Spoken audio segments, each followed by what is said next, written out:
Welcome back to the Changemaker podcast. I'm your host, Deke Copenhaver. Today, my very special guest is my good friend and mentor, Dov Baron. I mean, just one of the most amazing men I've ever met. Dov serves elite individuals who want what's missing. He's a speaker, facilitator, podcast host, and best-selling author. Dov is the preeminent expert on creating cultures of belonging because fitting in is not the same as belonging. And I can't wait to get into that. I use that, by the way, a lot now. For over 30 years, Dov Baron has been empowering inquisitive leaders and influential figures worldwide to explore their own emotional source code and their organizations to discover how to generate fierce loyalty. The emotional source code process drives deep loyalty and purpose through the power of emotions. Dov assists leaders in creating life and work meaning. His models and strategies of the emotional source code and the anatomy of meaning are used by leaders in business and government worldwide, and probably more should be using that at this point. He's the founder and CEO of Dov Baron International.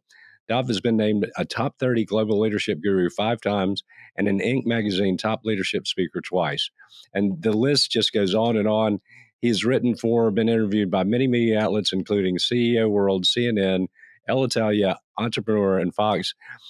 Once again, and he's written several best-selling books. One Red Thread, How to Find the Purpose Already Woven into Your Life, and Fiercely Loyal, How High-Performing Companies Develop and Retain Top Talent. Both were bestsellers on Amazon. But basically, Dov, I'm going to stop reading and let's Please get into it. Ladies and gentlemen, welcome a man who I've deemed the world's most interesting man, one of my favorite people, a dear friend and my mentor, Dov Baron. Welcome to the Changemaker podcast, hosted by Deke Copenhaver. Deke is the author of The Changemaker, a Forbes publishing book that has reached #1 on Amazon on multiple occasions and in multiple categories like management skills and total quality management. During this podcast, Deke interviews exceptional change-making leaders. Deke currently operates Copenhaver Consulting, where he helps local governments and other public organizations maximize their potential. He's also a sought-after public speaker. We hope that the Changemaker has an impact on you today and that you find takeaways that make you a better leader in your life. Now, here's Deke.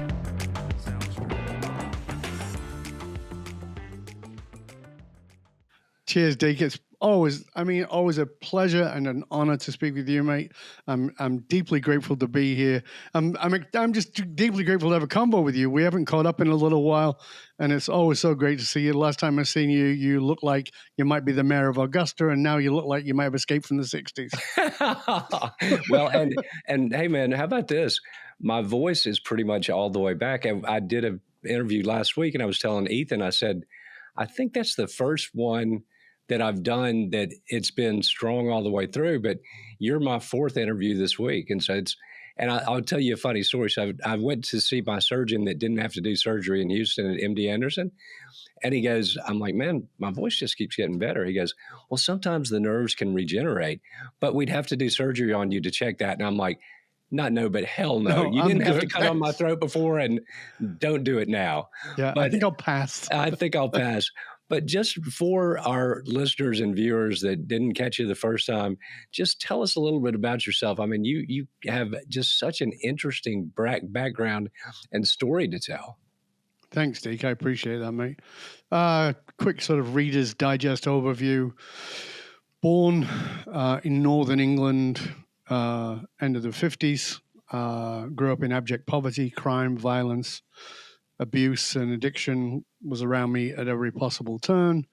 Made a decision very early on in my life to escape that environment, inspired by Martin Luther King, who I watched on TV, the assassination, and watched my mom, a poor Jewish woman, crying and didn't understand why she was crying about the death of a black man who was a Christian who lived on the other side of the world. So it was like, there was no context. Yeah. And suddenly began to find out about him and was inspired by this I have a dream and what that meant. And that was sort of the beginning of my political interest. I was interested in politics from a really early age, British politics as well as American politics. And started studying spiritual stuff, studied religious philosophy around the world, Vedanta, Hindu philosophy, Buddhism, the Tao, Gnostic and Coptic Christianity, as well as Kabbalah and Vedanta. Then went from that to studying psychology, because was like, how come all these spiritual people can't get their poo in a pile? So I started studying psychology, became a Jungian psychologist. All this while running businesses. I owned and ran businesses on 3 continents, and was doing psychology, running a practice, and got sick of people moaning and complaining, but not doing anything. Met up with a person who was very successful, probably one of the most successful people in Western Australia. I had already moved by then, was living in Western Australia. He introduced me to a lot of very famous and successful people, athletes, entertainers, business people, and found out that they were pretty empty. They were missing something. I didn't know what it was. That had me stumble into quantum physics and neuroscience in the early 80s. And that was very early days of neuroscience, and biohacking, and started doing those kinds of things. And then suddenly realized how it all came together under my thesis of the emotional source code and personal emotional quantum resonance fields.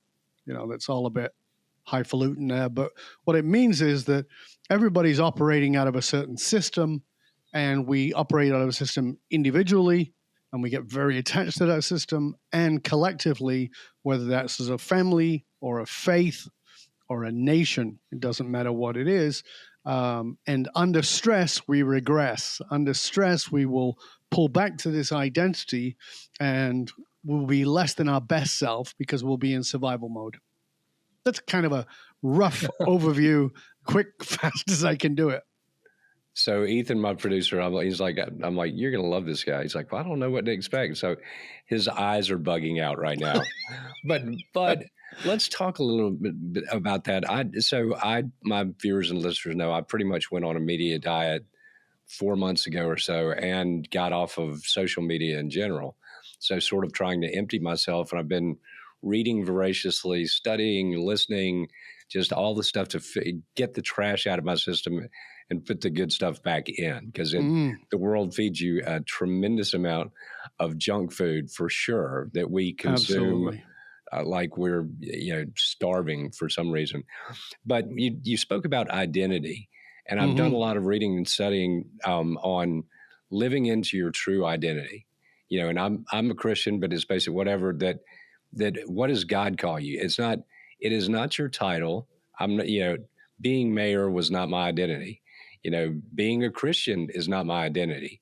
Being, whatever my bank account is not my identity. But I feel like I've been called to be a healer, a peacemaker, a convener, an encourager, all these different things. And it's really, I can see it really, because everybody regresses, and you and I have talked about this. You can have insecurities, and I understand that.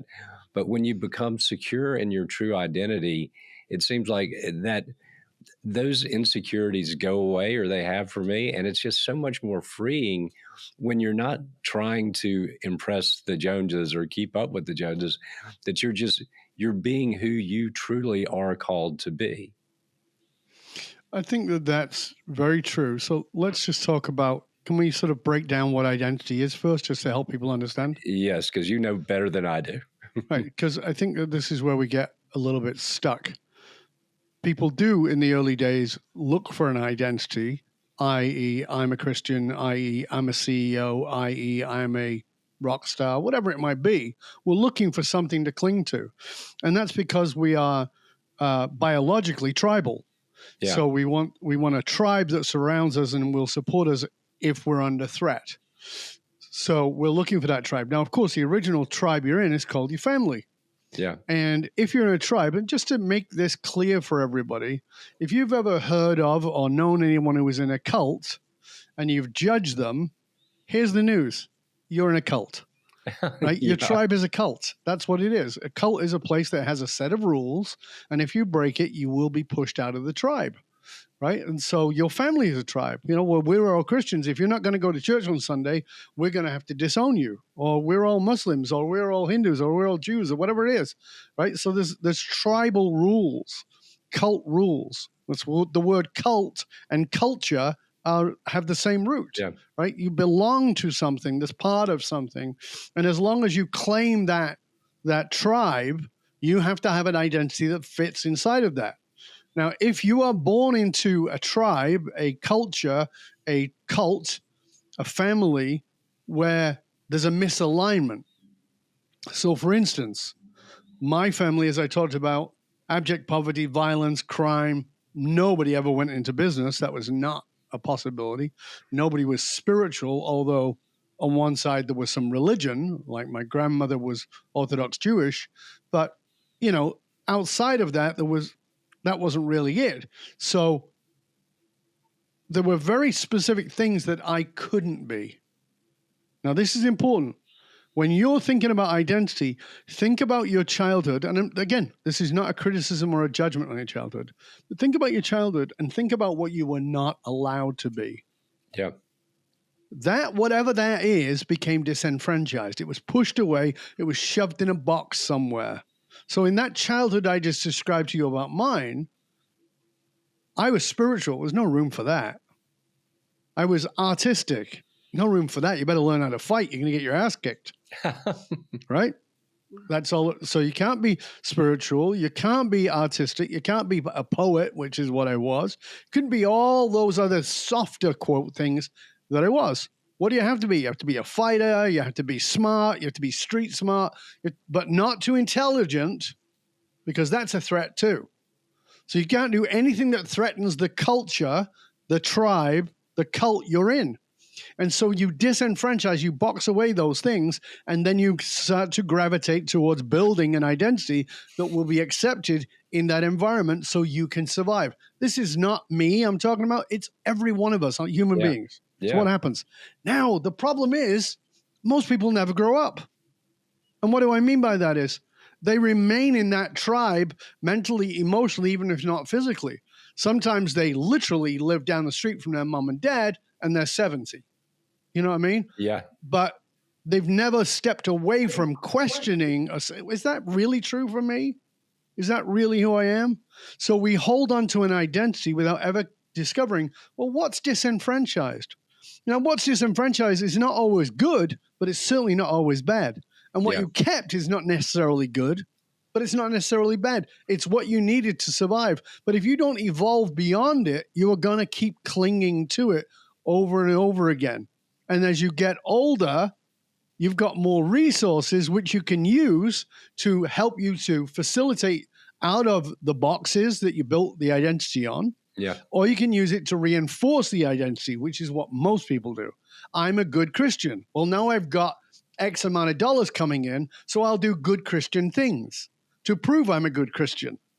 Now, I may morally feel completely different. Secretly, I might be a complete douchebag, but no one will ever know that because I'm going to support the identity. Yeah.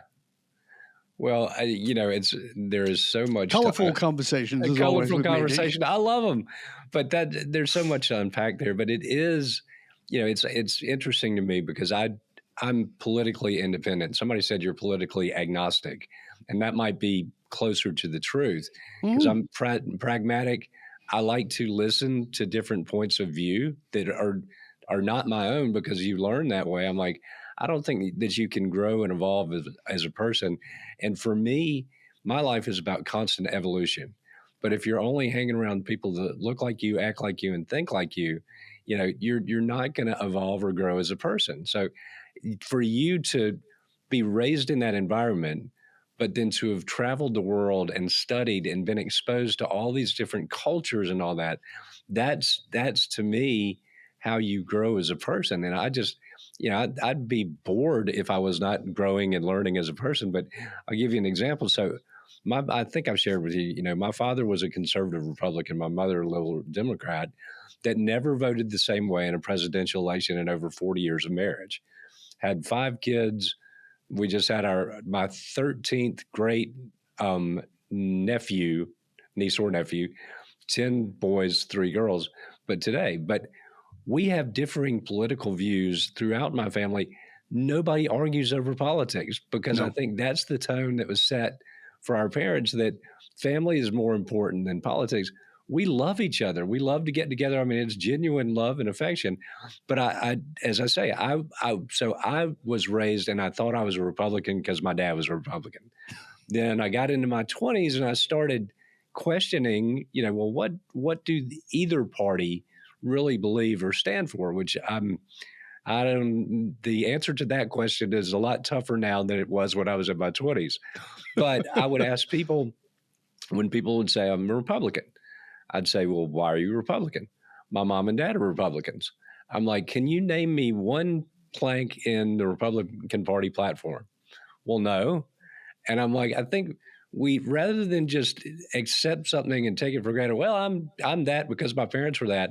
That's, I think we need to question our own beliefs constantly. And, I think as leaders, we need to constantly challenge the status quo, because that's what leaders do. I just was telling a lady that's a dear friend of mine, I said, in leadership positions, and if somebody doesn't tell you you're crazy as hell, you're not doing it right. Mm-hmm. I think you're absolutely right in all of that. I've used that example that you just used across the board. Anything you believe, if you can't question it, it's not yours. No. It's very simple. If you didn't choose it, it's not yours. Let that sink in for a minute. And you go, well, I'm a Christian. Are you? Why? Well, I go to church on Sunday. Well, I have a Ford. If I park it in a Ferrari garage on Sunday, does that make it a Ferrari? No. So the fact that you go to church does not make you a Christian. No. Or whatever it is, did you choose it? And I would put forward probably a fairly harsh comment, and I would say that probably 98% of people have never made a decision in their goddamn life. They're just reacting. They're doing what they think they should do as opposed to choosing. Choosing is a very different process, because choosing requires courage and curiosity, which you know are big things for me, right? And so most people think being curious is asking questions. No, it's not. Questions will get you answers. I don't want answers, I want depth. Curiosity is getting me deeper and deeper. So you go, I'm a Christian. I say, why? Not, because I've got my answer to your question. I say, why? Right? Because I believe that you should walk in the path of Jesus Christ. Okay, great. Tell me what that means to you. Well, it means this and this and this. Oh, okay, fantastic. So now I want to that's curiosity. But I've got to have the courage to ask those questions, and part of the courage is two ways. One is I've got to be willing to go to the uncomfortable place with that person. Yeah. And I've got to be willing to go to the uncomfortable place with me, A, in asking it, because that's healthy conflict, and B, in being willing for them to turn tables and go, well, what about you? Can you go there? It's interesting. I just went on the vestry, the governing body of my church. I'm a member of Church of the Good Shepherd Episcopal, but we had our leadership retreat, and I do, for me, Jesus is the greatest servant leader ever to walk the face of the earth. Mm-hmm. He's the greatest at grassroots engagement. He didn't lead from the C-suite or from a gated community. Oh, come on. I know he had a corner office. He had a corner office in Bethlehem. I mean, he was on the street around, sinners and prostitutes and tax collectors. I'm like, well, that's to me. And, the Bible says, judge not lest ye be judged. And it's like, if you're saying, well, my church team is better than your church team, what is that? And I've often said, and I continually, I value my faith. It was strengthened by going through cancer. But I'm like, okay, when you look at Jesus and he invites everybody to his table, doesn't matter if you're a prostitute, a tax collector, whatever, the table is open to you. So if we as churches start restricting, saying, oh, you got to have this socioeconomic background, or you got to be this color, if we as churches put restrictions on who can or can't come, then if Jesus doesn't do it, who are we to think that we should or can? But see, this is the camouflage of Christianity as opposed to Christianity. So as you and I have talked about before, some of the best Christians I know are Buddhists, and some of the best Buddhists I know are Christians. Right? Because it's not about claiming a label; it's a way of being. Exactly. Right? It's a way of being. But the camouflage is that you throw out some biblical quote that is completely out of context And it Exactly. works well for you in the context of that conversation, but it's not got context in the life of this great teacher. Now, whether you believe that Jesus was a real character, you believe that Jesus is a metaphor, it doesn't matter to me. It's really irrelevant to me. What's relevant to me is this an example of how to live? Yes. Yes. Honestly, I don't care if you're the character from the prophet from Khalil Gibran, right? Yeah. Or whether you're Jesus. It's to me, I'm not judging anybody else for it. To me, it doesn't matter. But it's an example of how to live. And are you willing to walk in that? Or are you cherry picking it? Because if you're cherry picking it, you know what? The ICE agents picking up people in the street and separating them from their children, I don't care. I don't know how many hoops you've got to jump through. There's nothing about that Jesus would do in anything I read. And I studied Gnostic and Coptic. So it was like, that just didn't seem very Jesus to me. No, well, it's funny, and I'll get into current events. So Pope Leo, who just became Pope, The Pope. That somebody told me today, yeah, don't mess with people that come from the south side of Chicago. But I'm thrilled to have an American that is not, I'm not thrilled because he's an American. I'm thrilled because he seems to be a very good man. He's humble from everything I've read. He's a tennis player. He's a mathematician. But so he comes out saying, the Augustinians are an amazing order, but he says, we need an end to war. We need to love our neighbors, not just our Christian neighbors, but all of our neighbors. And he's talking about peace and healing and all this. And I'm like, so he's basically ripping me off what I've been doing for the past 20 years. But to that end, I think he is the right man at the right time. I believe some others may not. But as I say, I gave up media, but I'm like, okay, well, I'm going to read up on this guy. But I found one piece that said, so the far right MAGA people, I've read some of the comments are, he's a Marxist.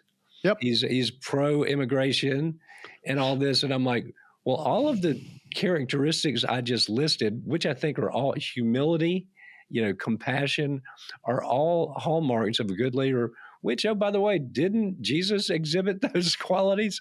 But I'm like, okay, well, if that makes him a Marxist, sign me up. Label me a Marxist if you want to, because I think Jesus would be a Marxist too. I'm like, how can you compassion, all the things that the fruits of the Spirit that this guy is exhibiting out of the box, that makes you, I'm like, so to be compassionate and love people makes you're a liberal?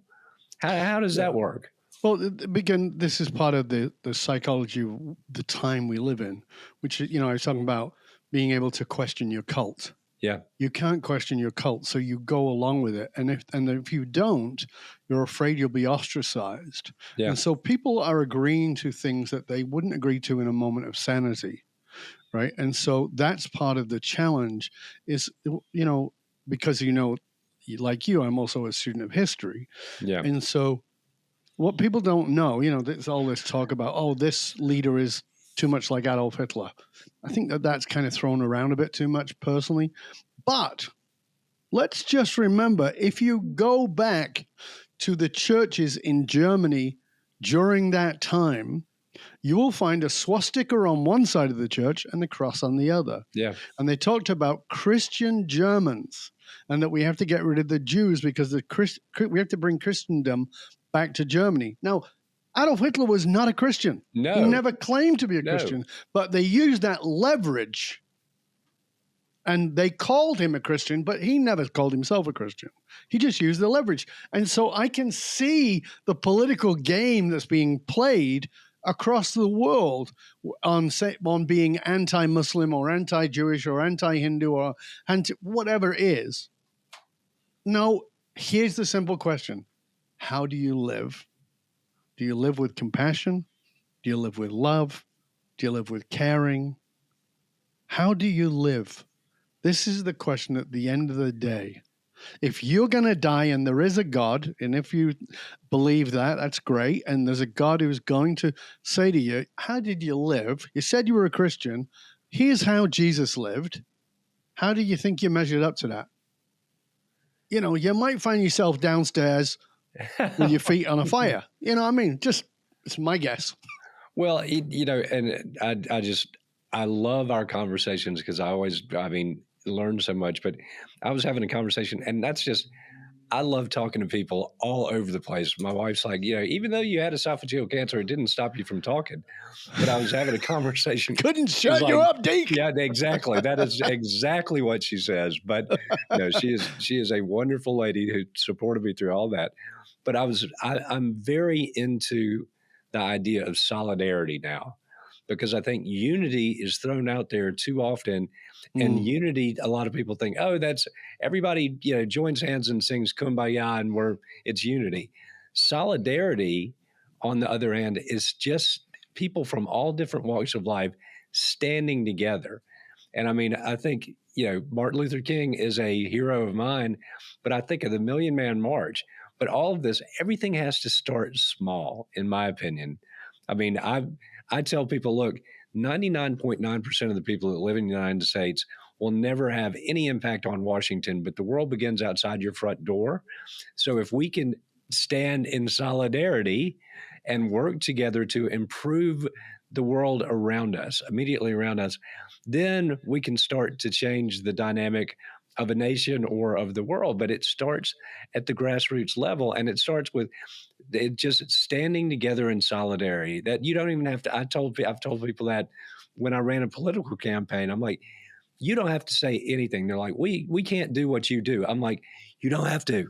That's not, what your identity is. You're not the dude that gets out there and loves punk rock and speaks when he's got esophageal cancer. I got that one, but all you need to do is stand with me, and we're all good. Right. On the point of solidarity, you may remember, I would not expect many listeners to remember, but Lech Wałęsa. Remember who Lech Wałęsa was? Yeah. So Poland. In Poland, exactly. He became the leader of Poland, but he was a plumber in Poland during communist occupation. And he started the Solidarity Party in Poland. And it was about just basic workers who had no power over Moscow, zero. Yeah. But they just kept standing together as they were beaten down, just like the people at the Million Men March, as they were beaten down. Whether they were standing on a bridge or whatever it was, they just kept saying, all we can do is be in solidarity. Yeah. This is wrong. Let's be in solidarity for what's right. And I think that too many people have become emotionally, intellectually lazy. And so we've gotten very comfortable, and that comfort is our enemy. That's the real enemy. We turn it's not that bad because it's not that bad for me. I can afford eggs, so it's fine. Well, but your neighbor can't. Well, I've got a house to live in. Yeah, but there's a middle-class person there living on the street, meaning they make as much as you do, but they have 3 kids and they can't afford a home. Yeah. That's a problem. Well, I'm fine. So I'll support this. I was talking to somebody who was a farmer who voted for Donald Trump in the last election. Now, this is not an anti-Trump or anything. It's just a comment. It's an observation. Voted for Trump and said, I'm a Democrat. I voted for Trump because I had no faith left in the Democratic Party. Yeah. As I wrote about recently, how bad did the Democratic Party have to shit the bed that a guy born with a silver spoon in his mouth, who's never had a job in his life until he was the president, brings in the richest man in the world to get rid of jobs and cut costs? How bad do the Democrats have to shit the bed to put those guys in charge? It's pretty awful. Yeah. And so this farmer person was saying to me, there was nothing I could get behind with the Democratic Party. And I think that Trump will take care of us. And she said to me, I've gone out of business in 3 months. I know, like, from a tens of millions of dollars business to bankrupt because they grew all their food for USAID. Yeah. She said, I'm out of business. I'm done. Why? Not because I'm saying Trump is bad or good. It's not that. It's because we're intellectually lazy. We go, It's good for me. I'm voting on what's good for me, as opposed to this. What is this nation about? I totally agree. And I'll tell you, Dov, I just had a realization like 3 weeks ago. I'm like, okay, God, you brought me through 9 years in office unscathed. You brought me through cancer unscathed. So I'm just going to work as a servant in whatever capacity I can to help others, and be a community builder and a kingdom builder, whatever opportunity that is. Because I agree with you. It's like, what's in it for me? And I understand most people are not altruistic by nature, but it's like, okay, it's not you this time, but at some point it's going to be you more than likely. And so we're hit directly with Hurricane Helene. And so devastated the city of Augusta, devastated our community. But I tell people, I think it pulled back the veil, and people are like, oh my gosh, I didn't realize that people were living right down the street from me in such abject poverty. But I think in the long run, a hurricane is going to be a good thing for our community, because there are people. So we've got a 20+% poverty rate that's been in place for decades. But I'm like, I don't point the finger and place blames and say that's your fault because you're not giving enough. It's like people get in their silos or their bubbles, and you go to the country club, you take your kids to school and everything. So if you're not engaging at the grassroots level in the lowest income areas of the city, or going through monthly immunotherapy and seeing all this stuff, why would you know? But I think people have actually been woken up by the hurricane, and they really want to. So everybody that came to Augusta from around the world, around the nation, to help us, said we have never seen a community come together like that before. And so I'm beautiful. Like, it's great to be the home of the Masters. It's great to be the home of James Brown, but those are not our identity. To me, the spirit that I saw in the wake of that, and I was happy to work with in whatever capacity possible, that is the identity of the community I live in. And I think that's the identity of any healthy community, where people are willing to set aside their differences and to help each other, and not what's in it for me. Good leadership is about sacrifice. And I think it's just too easy these days to make money and say, I'm good. Forget about the people that don't have anything. But that's the social conditioning. We also have to understand that we are all, whether we like it or not, you and I have talked about this, we're all living really under the control of the technocrats, those who control the algorithms. Yeah. Right. And there's no money to be made in us being at peace. Yeah. Right. And so the wealthiest people in the world are in charge of algorithms. Right. They're not in charge of countries. They're in charge of algorithms. Yeah. And just stop and pause and let that soak in for a minute. That the most powerful people in the world, like, the world has changed in ways that we could not imagine. Yeah. If you'd have said back in the days of feudal kings, there's going to come a time when this doesn't exist and these people won't have the money. Democratic governments where people go, nah, that's never going to happen. And if you'd have said to them, listen, it's going to be industrialists, you go, nah, it's never going to happen. And if you said, well, with presidents, it's going to be technocrats, you go, nah, it's never going to happen. It's already happening. You just can't see it. You're already living in that world. Your rage, your pissosity is nothing more than money making.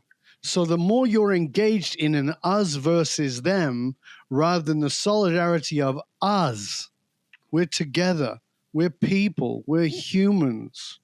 Listen, every one of those technocrats who stood on the dais with Donald Trump tipping their hat is the same social media algorithm controlling wealthy individual who stood against Donald Trump. Yeah. But they went, oh, this guy could mess with our money, so that's what we'll do. It's not about whether it's good or bad for you. It's about whether it's good or bad for profit. So we have to go, oh, well, we can't, so we'll fight the technocrats. No. It's not about fighting Donald Trump. It's not about fighting the limp-wristed Democratic Party. It's not about fighting the technocrats. It's about you and I doing something that was done for farmers a long time ago, and that was Hands Across America. Yep.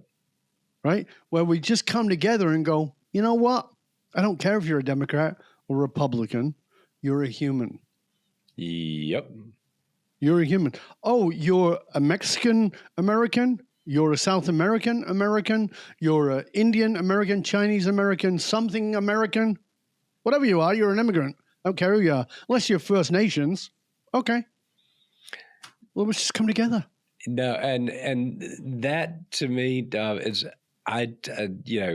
if people can't see it, they can't be it.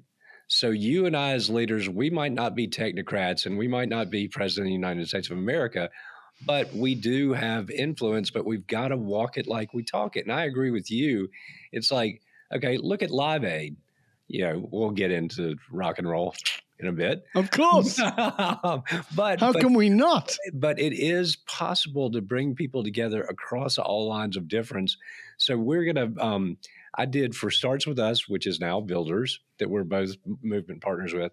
I did the Starts With Us on the Street series, where I went out and interviewed people for 5.5 hours at our local farmers market. Are we divided as a nation? Do you hate your neighbors? Blah, blah, blah, blah. And we did the same thing in San Antonio and San Francisco. Answer's the same. Yep. So what we're going to do is once a month now with this podcast, because there are all these gatherings in Augusta, farmers market, the Greek festival, all these things. We're just going to go out and hang with the people and interview real people and give a voice to real people that are not extremists, that don't feel like you had made a mention of so many of your friends in America. The first time I interviewed on your show, you said that they're not extremists. They're not Republican or Democrat. They feel like they're politically homeless. Yep. And the majority of the people that I interact with, wherever I go, I've met a guy last night, that I had never met before. He lives in Macon, Georgia, just moved there from New York City. We had the best conversation. But and we're great buddies now. But if you're not going and meeting the people where they are, it gives you this, warped view of society in general. But part of the challenge with that, Deke, is talking about social conditioning. So let's just look at this. Again, we're tribal beings, right? So one of the basic needs of human beings is community, right? This is why I have a course called Creating Cultures of Belonging. My new book that will come out this year is called Creating Cultures of Belonging, Not Fitting In. And it's because when we fit in, we have to disenfranchise part of ourselves to fit in with the group. Yeah. How do we do that prior to 2020? Well, it's very easy. We're in bowling clubs. We're in bridge clubs. We're in whatever groups we're in. We go out, we socialize, we hang out at the pub, we hang out at the restaurant. But everybody I guarantee, every single person is less social now than they were before COVID. Now, why? We don't have any restrictions. We're not told we have to wear a mask. We're not saying you can't go here, can't go there. We're all allowed to go wherever we want, yet we've all suddenly cocooned and we're less social. And because we're less social, where are we social? We're social online where the algorithm controls us. Yeah. In a pub, it doesn't. No. When I sit as a Man City fan sitting next to a Man United fan, if we don't talk about football, we might find out we got a lot in common. But if all we can talk about is football, then we hate each other. Well, that same tribalism is what's going on with a Democrat and a Republican, or with somebody and somebody else. We have to understand that we need social groups again. And in those social groups, we have to say, here's what we have in common rather than what we have that's different. But the challenge is the bowling clubs have gone. Right? The bridge clubs have gone. And many of the church clubs have gone. My friend was a member of the oldest church in Memphis, right? And her friend said, why haven't we seen you at church? She goes, I go to church every Sunday. She goes, no, I never see you there. You went there from being a kid. Why do you never go? She goes, I go online. She goes, it's not the same. So she took up the challenge and she started going back to the church. She goes, I was an idiot. Along those lines, Dov, I'll tell you. So we were without a rector, without a priest for 4 years. But we called one, 38 years old, dynamite, and I told him, man, you're the same age I was when I was elected mayor. So to be able to get on the vestry and to support him, but he's ruffling some feathers. He went from 4 services every Sunday to 3. And so some people that couldn't go to their favorite service and sit in their favorite spot were pissed off. But attendance is up, giving is up. And we are the exception of churches, not the rule. We're getting more young people coming in, and you'll love this. I think when you talk about the bowling club and everything is going away, but I want to do research because I have a theory. I'm like, can pickleball and mahjong save America or society in general? Because both of those things bring people together. They're not expensive, so they're not elitist. They bring together people from all walks of life and all age ranges. So you'll love this. So our Porter Taylor is our new rector, but his wife Becca is a big mahjong player.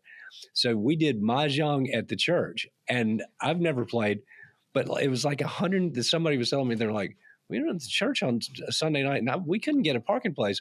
Like 130 people, not all of whom were members of the church, came to play mahjong.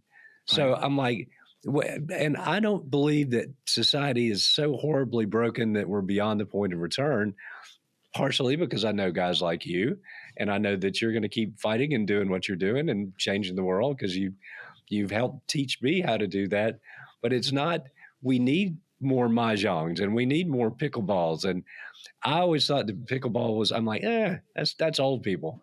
But now, like, my great nieces and nephews love it. And I'm like, okay, I guess I got to learn how to play pickleball and mahjong now. Right. But that is the point. We need some, like I said, we socialize online. Yeah. And that's controlled by the algorithm. Yeah. And so you're being put into a bubble with other people who have your biases. Yes. And you will not grow as a human being until someone breaches your bias. And that's really, really important. You know the story of me and Tony and how that happened, dealing with, as a Jew, which is what I am by birth, dealing with somebody who was a neo-Nazi, and then suddenly realizing this is not a neo-Nazi. This is somebody who stands under the banner, but the person who's underneath that banner is not that. And this is part of what we do. We see a person in the red hat and we say, oh, they're this. And then we fill in all the gaps, either by ourselves or by the algorithm, as opposed to saying, what do we have in common here? I wonder what you and I have in common. Like, let's start with that question, as opposed to why do you support MAGA? Let's just start with, I wonder what we have in common. Could you tell me what you think we might have in common? Nothing. Well, okay, well, I understand that's a bias, but let's just try. Let's find out. Where did you grow up? Well, I grew up in Georgia. Where did you grow up? Oh, I grew up in Idaho. Okay. How many people were in your town? Oh, it was a very small town, 500 people. What about you? 500 people. Oh, so what we have in common is we both come from small communities. One's north, one's south. Okay.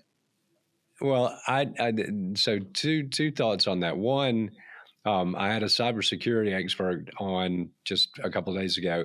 So he said, Russia doesn't want a hot war with U.S. They want to use the algorithms to turn us against each other and create a civil war, which I don't think that's going to happen. But so a good friend now that you introduced me to from Sydney, Australia, Oscar Trimboli, we were having that conversation the other day. And he's like, well, how would you do that? Try to find common ground with me. I'm like, you're from Australia. Do you like In Excess? Do you like the Hoodoo Gurus? Do you like Jimmy Barnes? Do you like AC/DC? I'm like, they're Air Supply even. I don't know. I'm not a big Air Supply fan, but music is a common ground issue that you and I have had that discussion. I mean, that's such a wonderful thing to go, oh, I didn't know that about that MAGA guy. He likes Led Zeppelin. How about that? Right. Right. And so this is the thing. Because again, we've become emotionally and intellectually lazy instead of being courageous and curious. So it's like, hold on a second. So you say, I don't like Air Supply, and I say, well, I do. I'm not saying I do or I don't, but let's say I say I do. Oh, come on, you're a closet Air Supply fan. So I say, do you like John Farnham? Yeah. Why do you like John Farnham? I know the name. I can't place the music. You're the voice. Try and understand it. Oh, yeah. The voice is a phenomenal anthem song. Yeah. John Farnham took over as the lead singer over Glenn Shorrock when they with Air Supply. He became the lead singer with them, and then later had a solo career. Now, a lot of people who love Johnny Farnham hated Air Supply, right? So there's still common ground to go to. Yeah. Right? With people say, well, I like Akadaka, AC/DC, right? Yeah. And I go, okay, but do you know the lead singer? The lead singer was a Geordie. He was a Brit. In fact, I remember seeing him being interviewed on Australian TV, and they had subtitles because his accent is so strong in Geordie. Because it's, hey man, you shall have a fishy and a little dishy when a boat comes in. That's Geordie accent. So there's everything. This is the key, is that the algorithm and the media makes everything in absolutes. Black, white, binary, right, wrong, good, bad. And the truth is that human beings exist in two things: context and nuance. Yep. Context and nuance. I just recently wrote an article about how Donald Trump is controlling global politics. The election just happened here in Canada, and I watched it because I'm a political idiot. So I watch this stuff, and I can see that Donald Trump is controlling our political theater because it's who's more like Trump and who might stand up to Trump. Then we had an election in Australia, same thing. Who's more like Trump, who is against Trump. So Trump, no matter what, is controlling the narrative. But what's the nuance? Yeah. What's the context? We're all living in the context of Donald Trump, but what's the nuance? Because if I say to you, you look like you've escaped from the 60s because you grew your hair out, right? Somebody else goes, oh, that was very rude of him. Meanwhile, Deke's laughing because you and I know each other. There's a context of our friendship. Exactly. Right? So it's like, let's get out of this stupid, bloody black, white, right, wrong, good, bad, and start going, what's the context here? What's the nuance here? And I love that. And that is so, and I love putting things in context. You're right. So I interviewed a young lady that is, she's going to run for Senate here in Georgia. And Senator for state Senate, but Senator John Ossoff, who is from Georgia, he's a Democrat, U.S. Senator.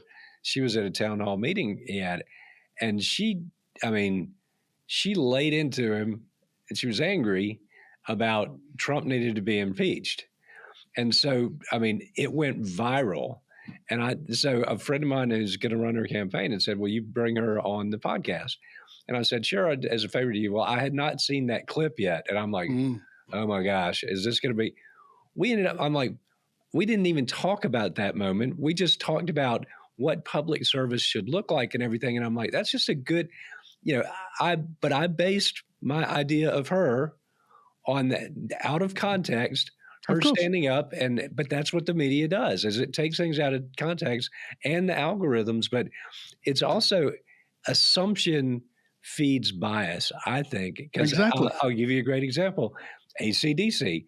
So Oscar tells me, I'm like, I assume everybody in Australia loves AC/DC. Why would you not? But he said they're the most polarizing band in Australia. Yeah. That people either, there's no middle ground on AC/DC in Australia. They're the Nickelback of Australia. And they're the Nickelback of Australia. Yeah. You either love them or you absolutely hate them. Right. And I like Nickelback. I have friends that get fire-breathingly mad anytime Nickelback comes on. Right. But it's sort of, but some of that bias and that anger is fed by the algorithms. Now, you can't like Nickelback if you're, a fan of this band. It's just, but I just agree. But there's also an evolution. And again, this is part of the problem with the context and nuance, is we stamp something in a present moment context and carry that forward when it's not true. I'll give you a great example because, of course, you and I have to end up talking about music when we actually start about politics and religion, but let's go to music, right? So here's an example. I really disliked the band Wham. God, they were awful with their bubblegum pop. It was bloody bullshit, terrible stuff. I absolutely love George Michael, one of the greatest singer-songwriters of all time. Brilliant, absolutely brilliant. Well, he was the force behind Wham. He was Wham.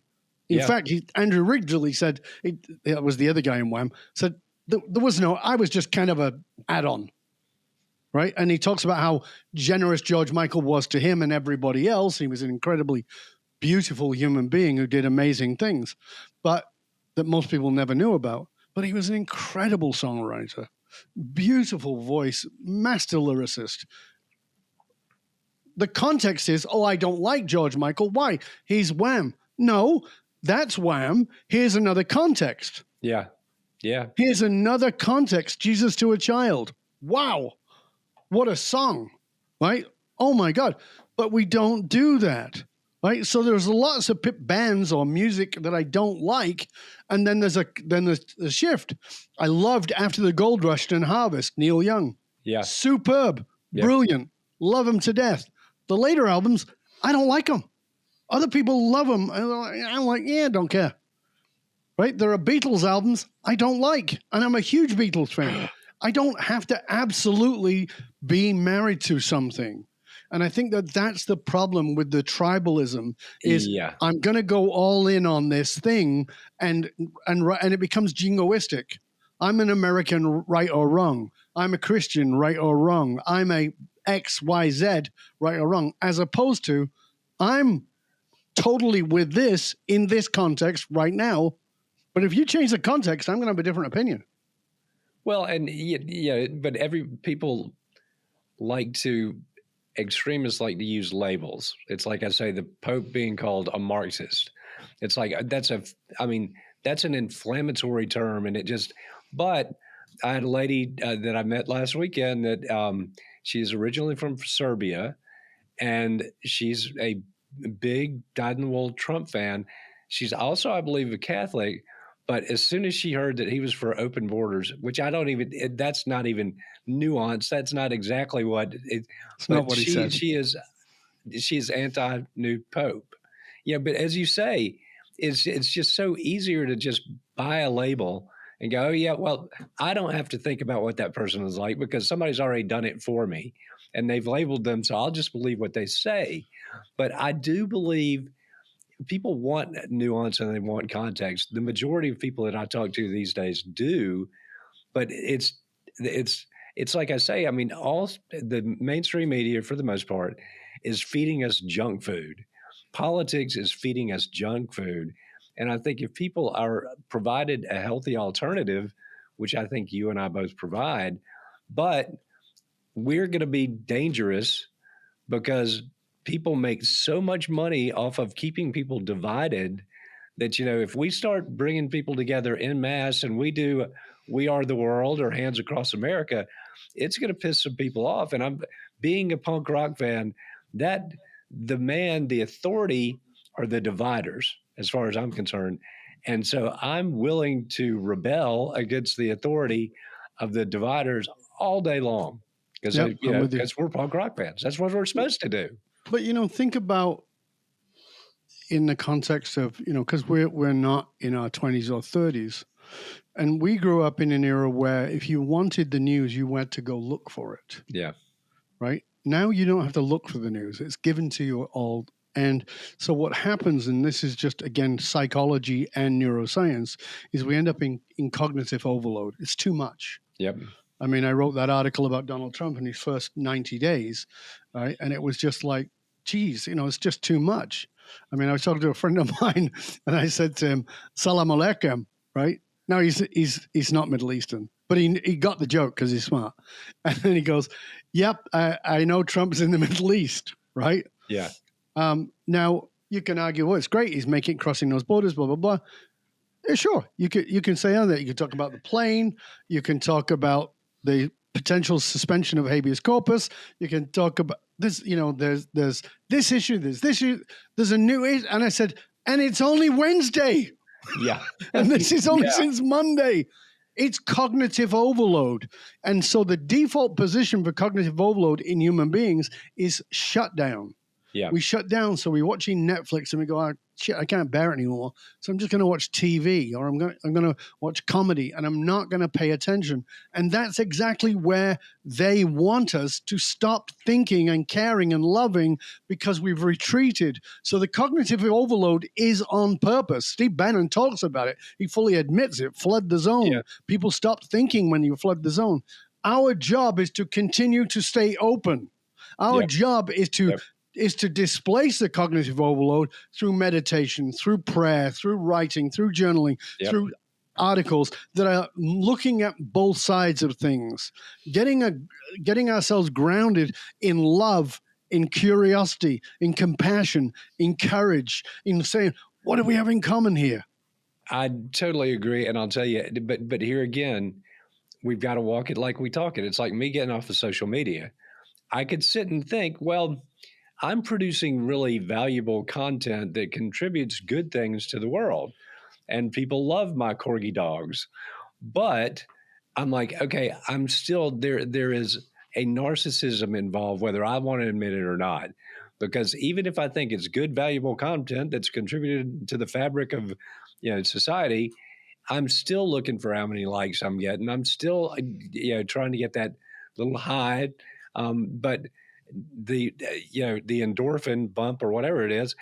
But so I'm like, if I'm going to say that I think it's unhealthy for my teenage, great nieces and nephews to put their self-worth into how many likes they have or how many followers they have, and then I'm still going to be doing the same thing over here, that totally invalidates my argument. And I'm not saying, I don't say that to them to say it's bad or it's wrong. It's not bad or wrong. It's unhealthy. And, Russia is trying to use algorithms to turn our nation against each other. That is true. And, these technology giants that are making billions of dollars, you are not the consumer, you're the product. And part of the reason I got off is I'm like, I do not like to be manipulated. Whether I like it or not, I was being manipulated. Well, I interviewed Douglas Rushkoff recently. I don't know if you know who he is. A lot of people don't know who he is. He's a very famous journalist that I have followed for 25 years. He's absolutely brilliant mind. And I interviewed him, and he was brought into a tech retreat. So this was like the big guys. Names, he said, I am not allowed to use the names. Yeah. Like I had to sign NDAs to say who was at this. I could never mention them. He goes, I can talk about what happened, but not who was there. And he goes, and they, I gave a little talk about what the future was, blah, blah, blah, based on what I can see. He goes, and the number one question they asked me is, where do we go when the apocalypse comes? Because we're creating it. Wow. They could see they were creating the divide. They could see the revolution was coming. They could see that they're feeding it, and they can see that they're making the money. So where do I build the bunker? And the question was, do I do it in New Zealand? Do I do it on an island somewhere? Where do I do it? That tells you they are cognitively aware of the division and destruction that they're building.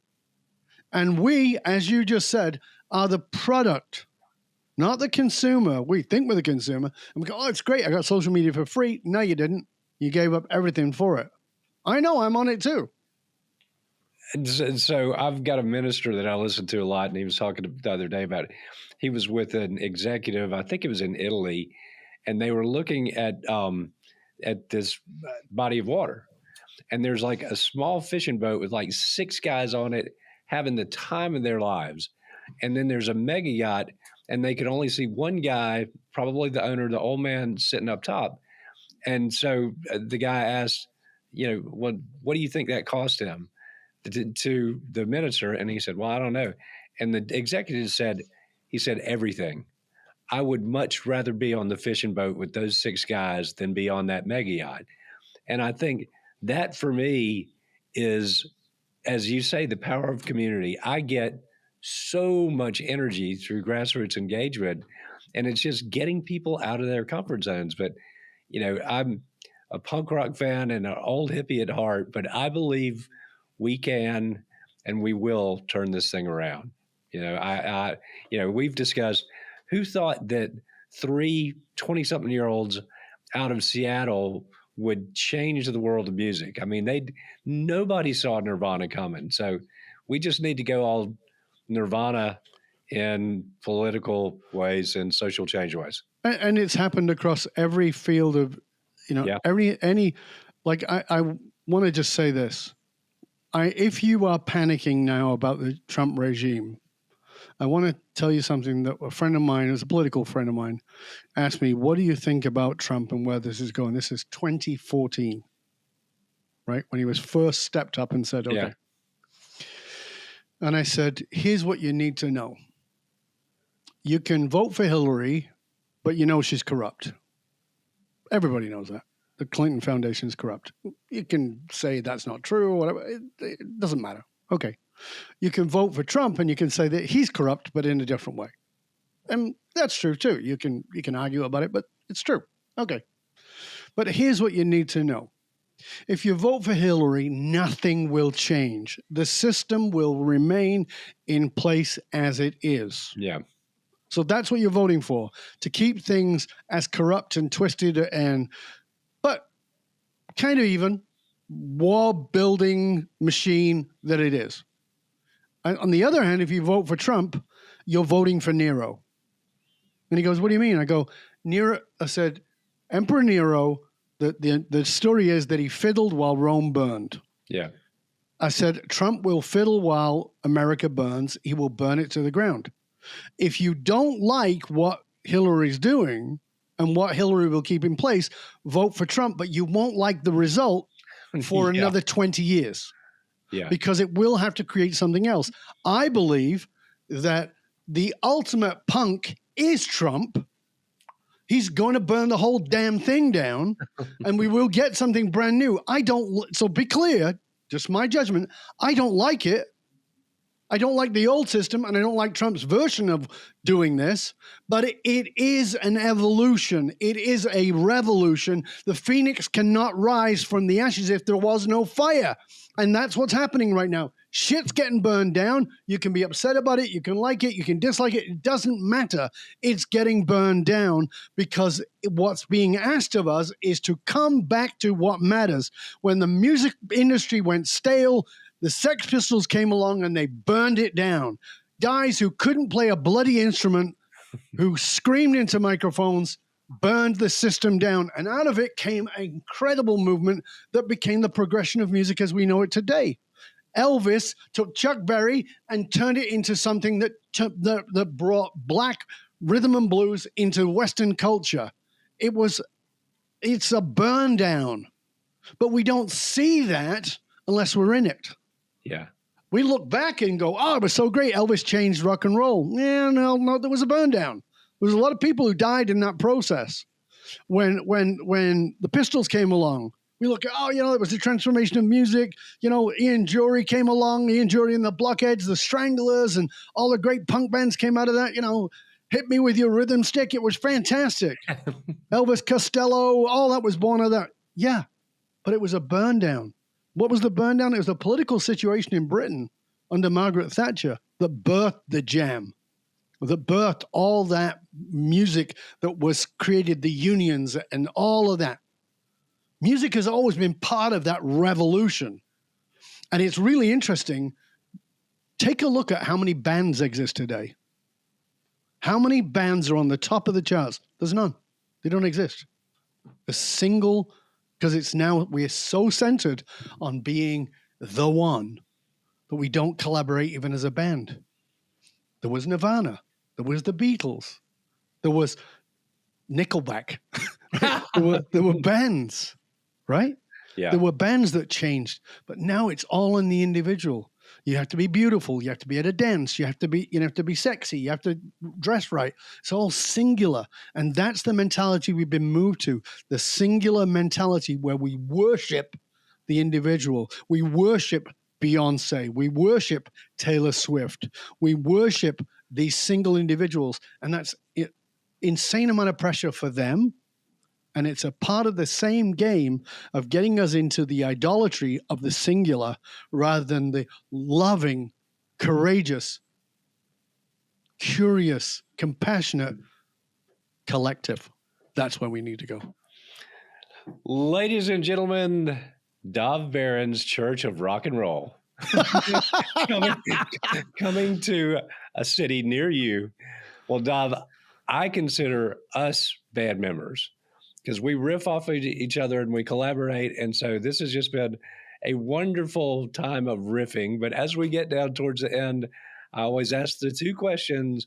Where can people find the Church of Dov Baron of Rock and Roll? Thank you, mate.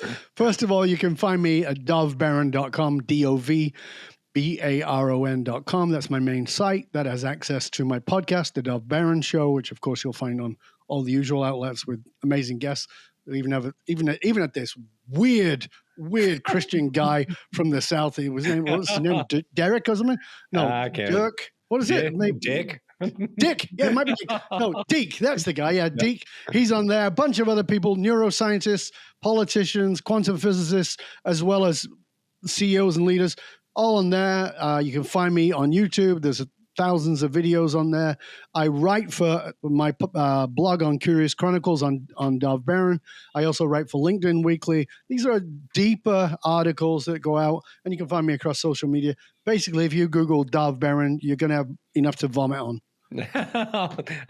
There's only one Dov Baron and only one Deke Copenhaver, because I don't think the world could take any more than that. So, Dov, and by the way, we are the Sex Pistols / Nirvana / Nickelback of what we do. Meaning, yes, we fully expect that many people will dislike what we have to say, but the ones who don't, they'll be on board. I totally agree. So on a daily basis, what puts a smile on your face and brings joy to your heart? Oh, that's easy. That's my bride. 28 years. That's my bride. She fills my heart with joy every single day. And the only thing that adds to that is time with my grandkids. My two youngest grandkids are with us every other weekend. They're 2 and 4. And honest to God, they remind me every single time I'm even around them. The man I am with them is the man I want to be in the world. I'm loving, I'm caring, I'm compassionate. Nothing is bad. Everything's good. It's okay. There's mistakes. We'll get over it. I love you. They make me be, I say to my wife, I want to be this guy all the time. So I'm so glad I'm around them because they remind me of who to be. Well, man, I that's a phenomenal answer. And just now, there's only one other answer to it. Yeah, but you've been a tremendous guest again. And I just want to tell you, I love you, my friend. Thank you for being a friend and a mentor and a force for good in the world. And please hug your lovely bride for me. And good on you on 28 years. We just hit 26 last week. Thank you, mate. It's a pleasure and honor. Always a joy to speak to you. Please give my love to your bride and to your four-legged children. I will. Well, that's all the time we've got. Dropping the mic, and we are out.